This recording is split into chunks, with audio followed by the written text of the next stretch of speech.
Hey everyone. So yeah, as Jono said, we're having some technical difficulties for kind of hosting the video and audio part of this. So I seem to be able to be in, and hopefully you can hear me and see me.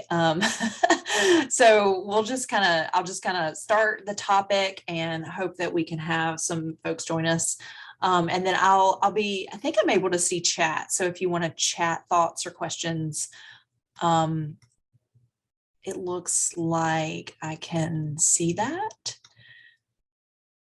And so, yeah, today's chat is about community platforms.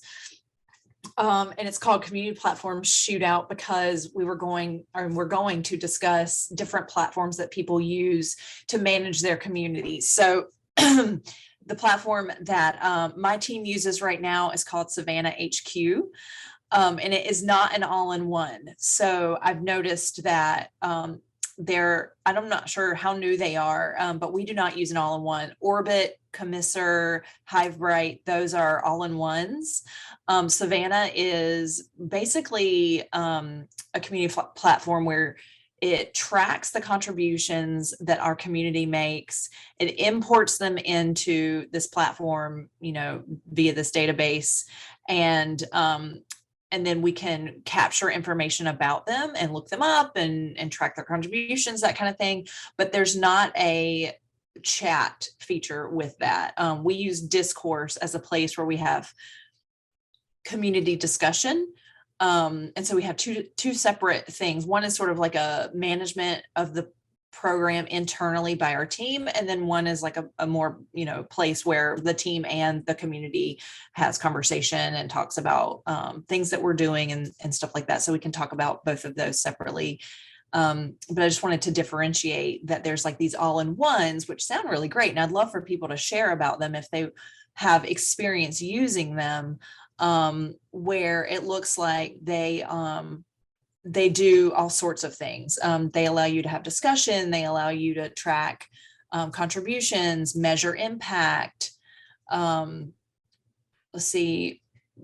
You can tell who's the most engaged, who's the least engaged, including entering notes and contact information. So those sound really great. Again, those are Orbit, Commissar, and Hivebright as some of the few that were mentioned earlier today. All right, I'm still trying to figure out my AV things. I can't, hang on. This is what a pain. Hang on, I'll be back. 1 second, keep going again. Okay, no worries. I think Michael Hall is here, which is really great because he is the creator of Savannah HQ. So, we've really, I think we started using it maybe a year and a half ago. It was shortly after I got back from maternity leave and started doing this community manager role. Oh, hang on. What is that? Getting something? Bear with me. I think I may have helped figure some of it out. Okay, video's working. Let me see if I can make people hosts. Hooray! Amber gave me the magic button. All right, hang on. Okay, where's Amber? Amber, are you logged in? Is she logged in? Yeah, and I think I just made her host, although it also seems like she's in the attendees list. Okay, hang on. So who wants to be host? Put your hands up in the who wants to be a panelist? Put your hands up if you want to speak in our session today. Got some various folks logged in. Hang on.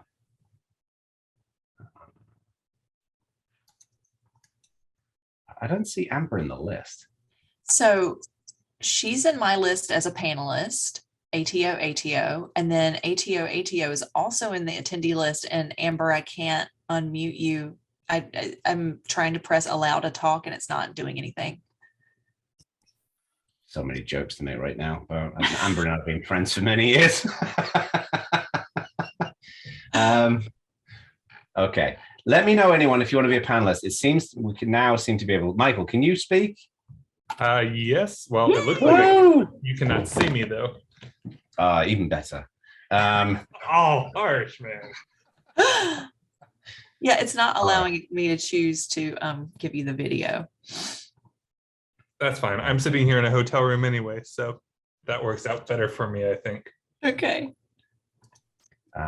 Yeah, I don't know. I can't see anything about video. All right. Okay, so Amber's ATO. Hang on, promote to panelist. Amber, I think you'll be able to join now. I think Lauren wants to be a panelist. I tried to promote her, but it's not letting me. Let me see if. Yay. Did you say Lauren?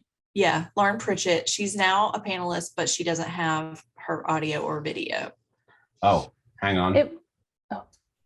Is that you, Lauren? Yeah, I can talk, but it won't let me start the video. Yeah. Okay. There is a funky Zoom setup going on right now. Yeah, something is funked. Something is. All right. Well, we got a reasonable chunk of it figured out. I don't know if Amber can. Yeah, Amber. Hang on. Oh, hang on. Promote to panelist. I did that already. Oh, I'm logged in as ATO. Amber. Here's. I think what you need to do is. Amber, can you log in with your normal Zoom account if you haven't done this already?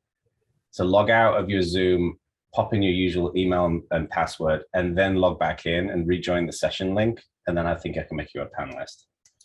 Thank you, everybody, for your patience as we do this.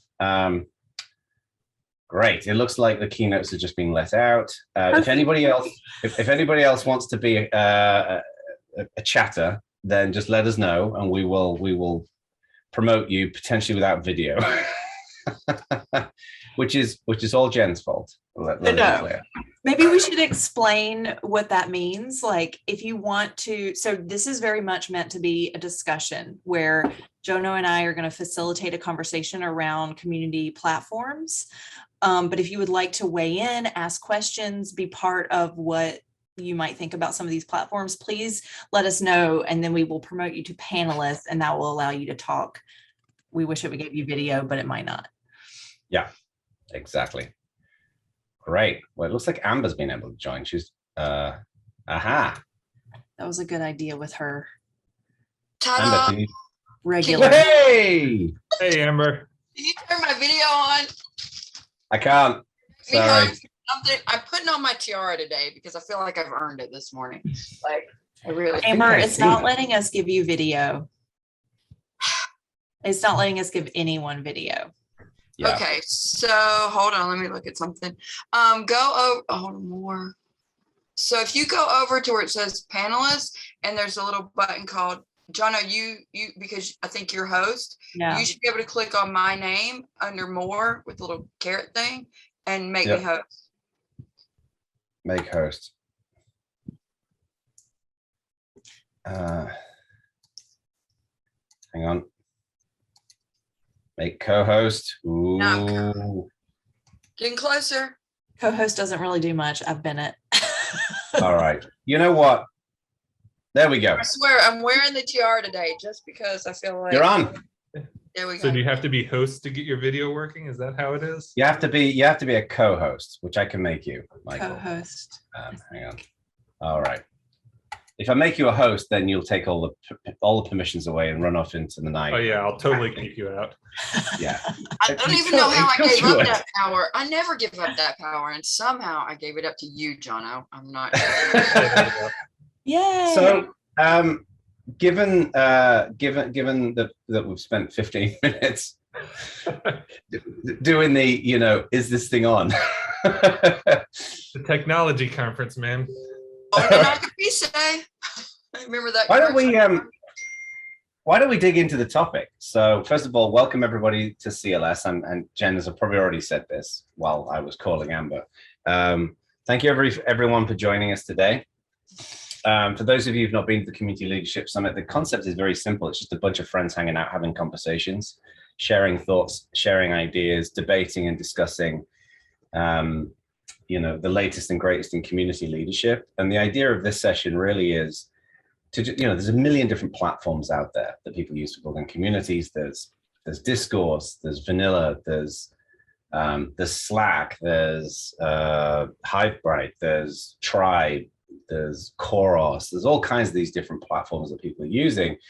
And I thought it'd be quite interesting for us to just have a conversation about which platforms have you been using? Have you got, which platform, what are you looking for in a platform? Just so we can kind of compare notes. Obviously this is an open source conference, and a lot of open source projects tend to use very similar platforms. GitHub for software development. A lot of people use IRC still. A lot of people are using Slack. Discourse has become very popular in the open source world as well. But I thought it could be interesting for us to just talk about these different platforms, and also maybe what we want from these platforms as well, that they don't currently offer. So again, if anyone wants to be on screen, let us know and I can add you. I think we've figured the magical combination of beans out now. But does someone want to kick us off with your experience with platforms? What's worked well, what's not worked well?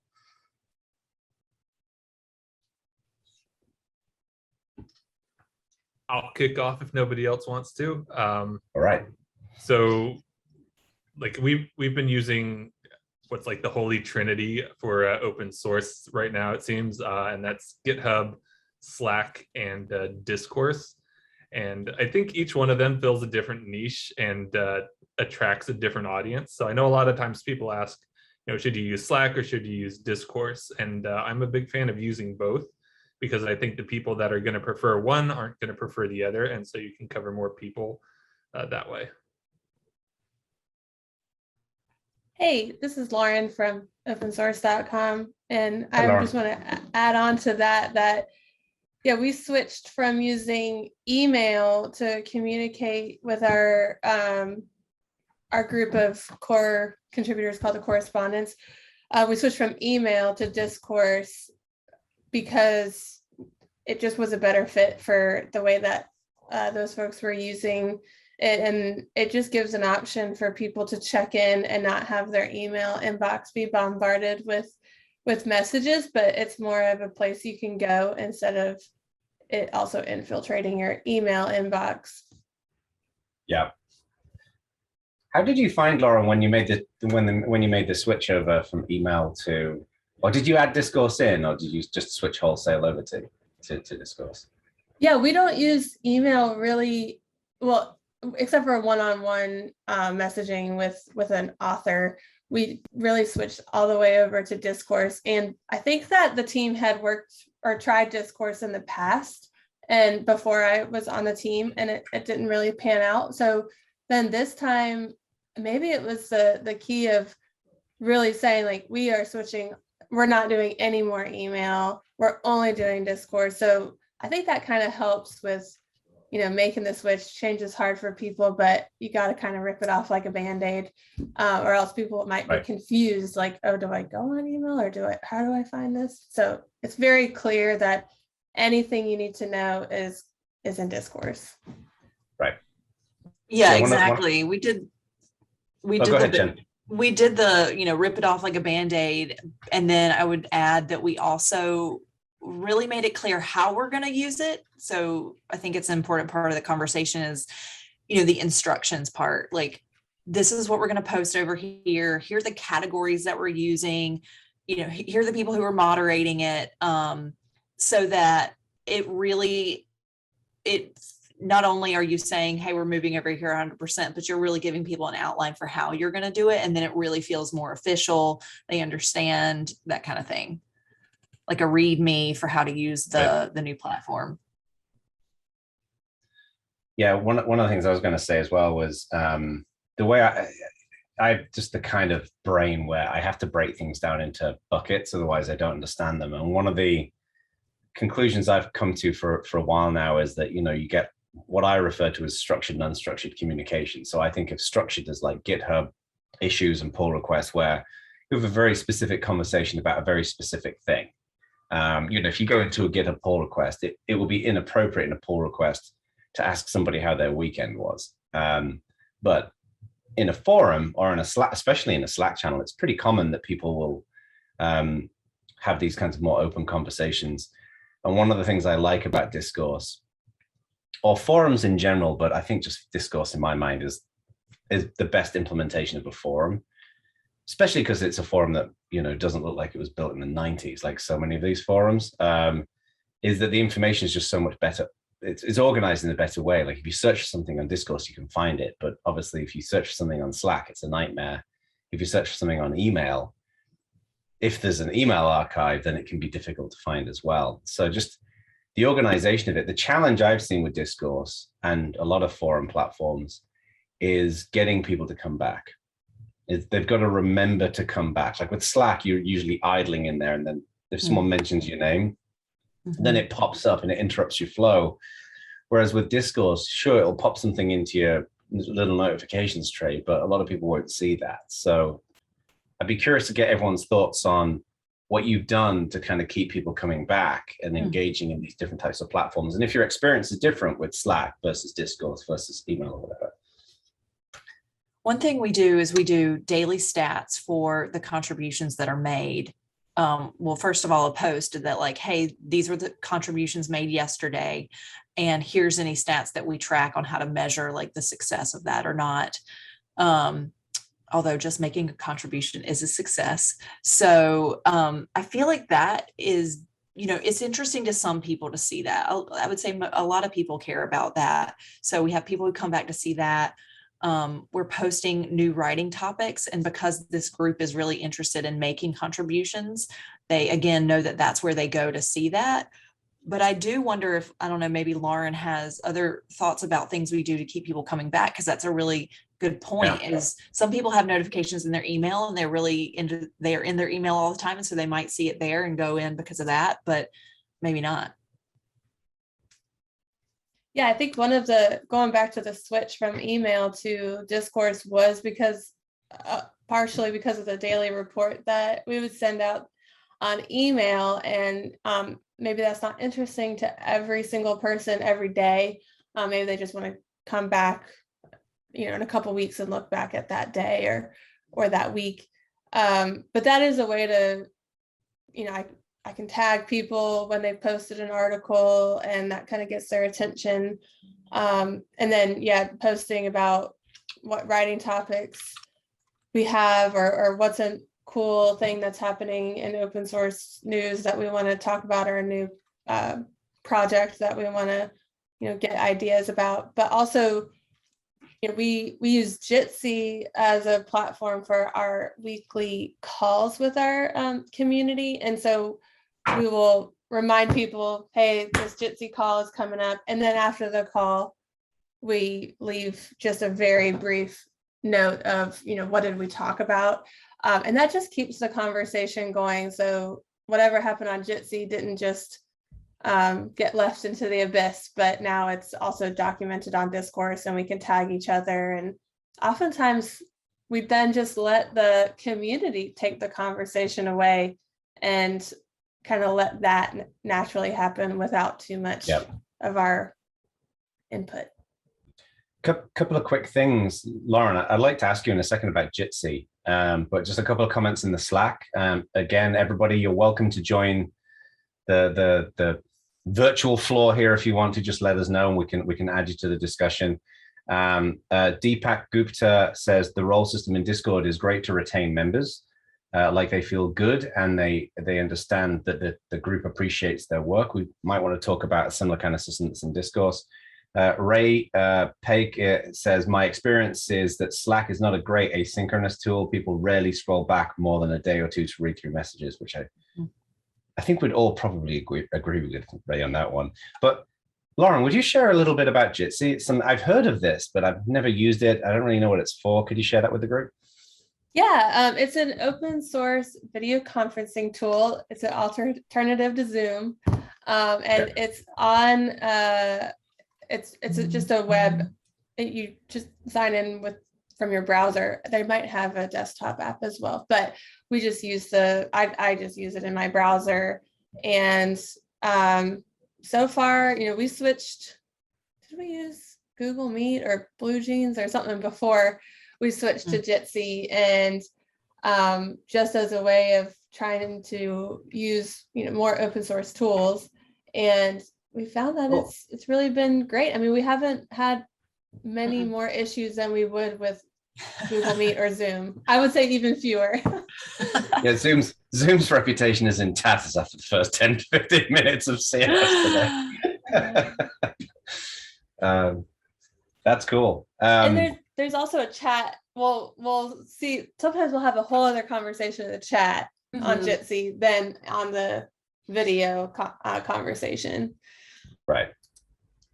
I Very used cool. a new video conferencing thing called Toucan recently. Has anybody else tried that out? It's really No, kind I of haven't. interesting because it's not like one room. You have these groups, and you can float from one group to another or form new groups, and you only see and hear the people that are in the group you're in. But it feels like that hallway track at a conference where you just see people chatting and you just kind of float over there and listen in and then start joining in. And it seems like an easier way for community to happen in a virtual video space than Zoom does. On a related note, just talking about suggestions for platforms, I got a weird, like a direct message from Alexis Ohanian about 2 or 3 months ago, who was like, your name came up in conversation today. It's like, okay, that's a bit odd. And he mentioned that there was some platform which I'd never heard of called Topia, and it's topia.io. I've seen a couple of these around. They're basically, it's like a virtual kind of world. So, it's essentially spatial audio. So you could, for example, you could have, let's say the one we used to do CLS in person, which we will eventually get back to, hopefully next year. And you'd have like a table over here. So there's like this virtual map, and there'll be a table over here. And then as you walk towards that table, you'll start hearing the conversation there. So it's like spatial audio.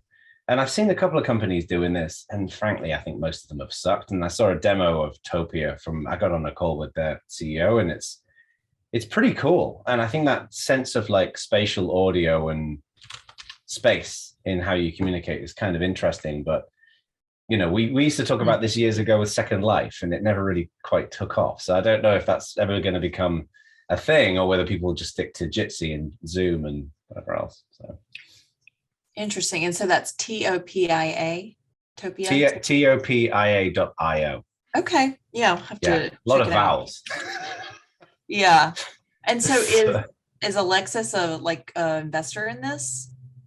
Yeah, I think he's an investor. I He think wanted your so. feedback? Although he just seems to be like a connector of people. But the guy who runs it, I just had a really great conversation with. He seems like a really super cool dude, and apparently they used it for like Burning Man or something like that, like virtual Burning Man or something like that, which I've never understood. Burning Man, it's just an alien concept to me.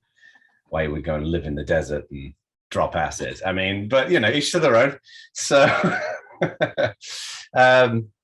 but yeah, no, any other kind of, I know we've seen Gitter mentioned in the chat as well.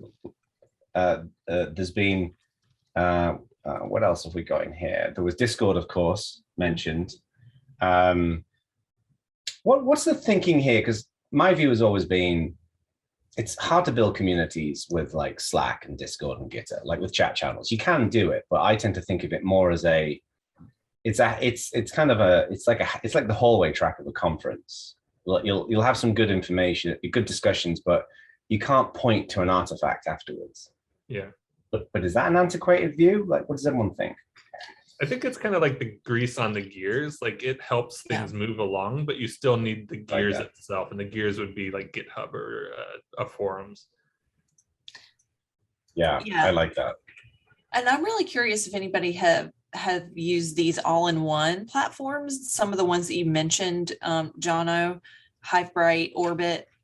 We haven't tried anything like that before, where it seems to have more of the gears plus the grease all in one. I'd love to hear people's feedback, because it seems like that would be great. But we've never tried anything like that. We have in the past looked into things like this, but they have been so focused on sales teams or consumer products instead of just community for community's sake. And of course, contributions as part of that, but more focused on the community side, that we haven't found an all-in-one that made sense for us. Yeah. So just before we get into that, Jen, just Phyllis is saying, I cannot see chat from other participants. Am I the only one who can't see the chat from everyone speaking of chat? I think that might be because this is such a common mistake with Zoom. I think that's some of the chat that we've been putting in there as hosts and panelists. We need to make sure we select everyone when we're typing. It's bad design. And then also, if she can make sure that she is looking at chat for everyone. I'm not sure if that, right. Maybe it does show for everyone, but.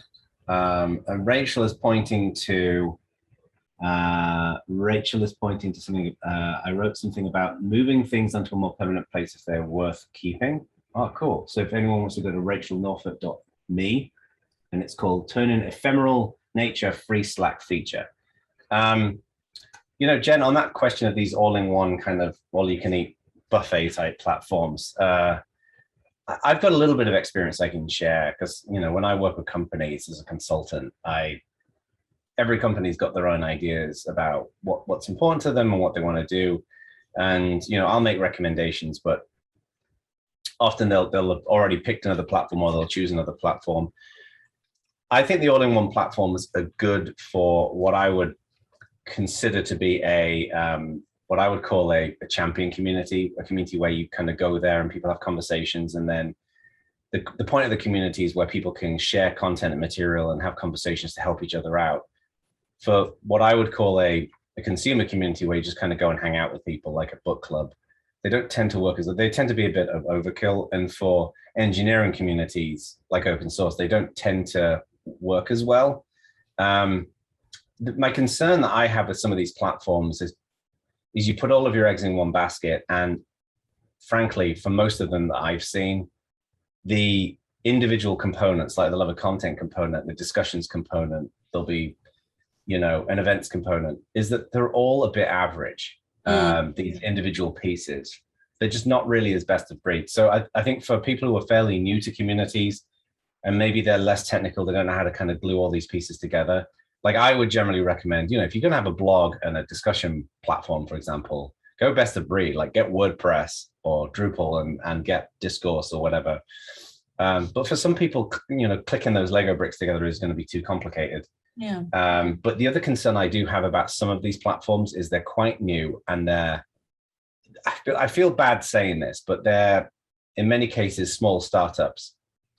And my worry about ecosystem startups is this is such a dynamic space right now that, you know, if one of those platforms shuts down, then your community goes away if you're running on like a SaaS service. And the concern I have with community companies in general is they have a high level of churn, right? So if you've got a company like, I'm sure that Discourse experiences as an Orbit and various others, that, you know, if somebody buys your platform, it's, as we all know, I mean, people who've been doing this a while, everyone who I can see on the screen has been doing this a while. Getting a community started is really hard and it's very risky and most of them don't work out. So therefore, if you're a community company, if you've got a platform, most of your clients, most of your customers are probably not going to be successful with your platform. And therefore you often see a lot of churn. So like people buy it and then they'll stop using it after a year and they'll stop paying. And my worry is a lot of these companies are going to go out of business. So my worry about if you have all of these all-in-one platforms is that if they go out of business, then you're screwed because everything was in there. You know, this is why, again, open source tends to be a good option here. Like you're never going to have this problem with WordPress and Discourse because they're open source projects. So I think also these platforms introduce an additional hurdle to getting started because you're asking somebody to learn a new tool, sign up for a new account. And, you know, I've had plenty of people tell me, you know, the last thing they need is to have a new community tool or chat tool or something that they have to pay attention to. So right. I think there's value in using what people are already using, even if they have to sign up a new account for your Slack or a new account for your Discourse. You know, if they're already familiar with it, that's a lot easier step for them to take than to join a platform they've never used. Yeah. I think my concern with the all-in-one platforms happen to be if you don't have a huge corporate staff, like if you don't have this huge staff and you're relying on individual community contributors to, like, say, run your blog or admin some of these things, if you have an all-in-one system, and what happens if that community person who is a volunteer gets upset and takes the keys of the kingdom with them? So to me, having separate platforms for things also ensures that no one person can ever lock you out. Like if you're, if you don't have a huge corporate staff that you're relying on all volunteers, then keeping things kind of separate keeps that from happening, or ensures only one person can bring one piece down, not everything down. Maybe I'm a little I don't know, cynical, but how can you be cynical with the tiara on? But I can be. Like, I love that you're wearing a tiara.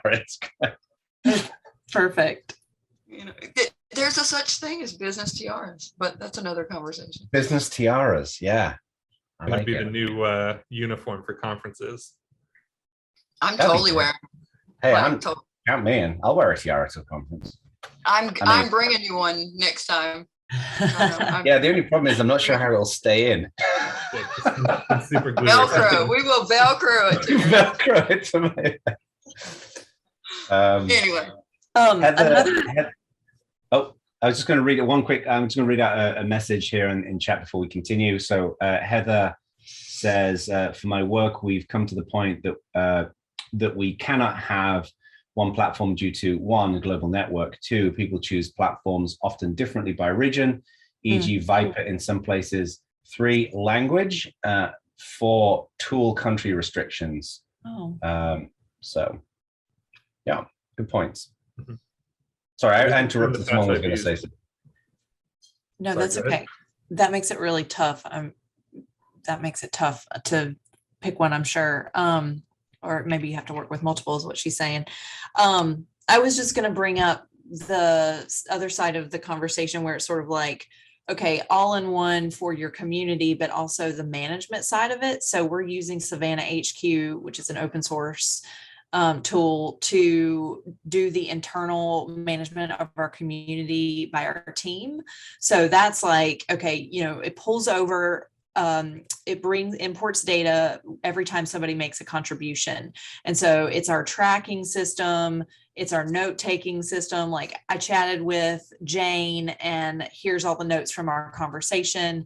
It's the mailing addresses, the phone number so that we can send out swag. It's tracking of what swag and when we've sent it out, which is another huge part of this. Like we've done community for how many years now over at opensource.com, and we have never had a more automated tool like this. We've just used spreadsheets and documents and Google Drive and all that stuff to manually track everything, or let's be honest, not track things because it's not automated and it's not, like a nice interface that is easy to use. And so I would recommend finding something like that allows you to, track the management side of community. Yeah. All right. So a reminder from Jason Hibbett, who was always selling, that there's going to be a great session later today on when to reward contributions, which there is. So make sure everybody comes and joins that. It's going to be a really fun discussion. Rachel says multiple systems work well if you have a single source of identity. People should know Rachel is Rachel wherever they are in the community. Also essential for code of conduct stuff, which totally agree with Rachel on that one. And Heather also says for OpenStreetMap Foundation, we had the same issue. We made a map of which tool communications people use. That's awesome. Yeah. We've talked a bit about the tool, like the platforms where people have conversations, but there's been this growing trend towards these metrics platforms like Orbit, like Savannah, like ComSor, Bitergia has been around for many years in the open source world.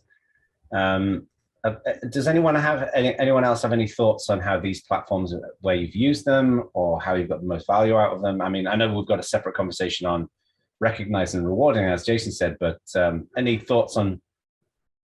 other thoughts on the metric side of things, either here on video or of course in the chat? So Rachel said something in the chat about being able to know what somebody's identity is in different platforms, and that's one of the things that I find useful about the things like Savannah and Orbit, is that you can see, okay, this person who I've been talking to on Slack, they've also got an account on GitHub and Discourse, and here's what they're talking about there, so I could get additional context about what their problem is now and what their historical problems have been or topics of interest have been. To find out more that I can use to help them with whatever it is in the moment that they need help with. Yeah, absolutely. Ray says, I find Orbit to be a great CRM tool. Yeah, the metric side of things, I know I've had this rant before, but to me, the most important thing with any metrics tool is just making sure that I think too many people use these tools and then they expect that the tool is going to tell them what to measure and how to use that information. And it's almost always the other way around, that these tools often expose huge amounts of data in a really easy to consume way, but they can be kind of confusing if you don't really know what you're looking for, right? So I think part of this in my mind is, let's say you're measuring efficacy of an open source project, then looking at how quickly it takes someone to respond to a pull request is going to be a good thing to track, for example. Or if you're tracking a forum, then how many page views you're getting, because 4 out of 5 people who go to a community aren't active, right? They're just watching and consuming and lurking. So one thing I would say is before you use these tools are really powerful and they're enormously helpful, but having a sense of what you want to measure is really important. Otherwise, they can just be incredibly overwhelming, because often they expose so many different types of data. So, but if you know the 4 or 5 things you want to track, then I think they're a Swiss Army knife. They're invaluable. So, yeah, knowing the right questions to ask is still the real hard part about it. You could have all the answers, but unless you know which answers you need, you are just staring at the sea of data, hoping that something's going to jump out and say, here I am, this is what you need. Yeah. I know we're kind of coming into the tail end of our session here, and thank you everybody for your patience with all of our AV problems that we had at the beginning of this. And thanks also to Jen and Amber for wading through it. But maybe we could just use our last few minutes just as an idea for any other shout outs of I think I love about these kind of sessions is you get, I'd never heard of Jitsi. Well, I'd heard of it, but I didn't really know what it was. But any other little tools or websites or services that you've used that you find helpful? Maybe if everyone wants to, panelists here, we can always shout them out and provide a bit of context. Or if anyone wants to dump links into the chat, for example, I think that'd be great. Jono, I think you introduced me to ConvertKit and Webinar Jam for linking up, the people who attend your webinar and then what happens afterwards. How do you track them and how do you, the life cycle of, your webinar viewers, which has come in handy. I don't think I use it as robustly as I could be, but at least it's a start. And the other thing is, you're talking about, Michael, what questions to ask and what answers you need. Nothing says you can't start with vanity stats and then iterate and iterate and iterate till you get it right. I mean, that's how a lot of us learned, right? We started with vanity stats and went, well, that's not telling me anything. Let's go to the next thing and let's go to the next thing. So I don't think anybody watching this should beat themselves up because they don't have their metrics exactly tuned in right now. Yeah. Just know that you pick a lane and you start, and then you figure out what works and what doesn't work. So, I think being easy on ourselves too is important as well. Just start from someplace. Don't not track anything, but start from someplace. Yeah, I think the vanity stats are also really helpful if you want to put something to the test, where if you want to say, okay, we're going to do an online virtual event and that's going to increase our engagement in our Slack. You can use those vanity metrics to look at the before and after and see, okay, did this actually have the impact that I assumed it was going to have or not? And the same thing with like the swag, like Jen said, I found out recently that we were sending out a whole bunch of shirts that we thought were getting people more and more involved in the community, and it just wasn't showing up. People would get the shirts and we'd never hear from them again. Yeah. Just a couple I want to shout out that are in the chat as well. So hang on, Michael had mentioned, where was it? Toucan.events. Laura saying, I hope all the links in the chat will be shared out later. I do too. I don't know. All of the AV here and, the setup here is run by the All Things Open team, who are doing their level best to give everyone the best experience they can, but there's always going to be bumps in the road. Lenka mentions, I think, is that how I pronounce? Sorry, Lenka, if I'm pronouncing your name incorrectly. Gather.town, which looks really interesting, which is kind of a video conferencing using gamification. It looks similar to the thing I mentioned earlier on, Topia. There's also getopensocial.com that was mentioned by Rachel.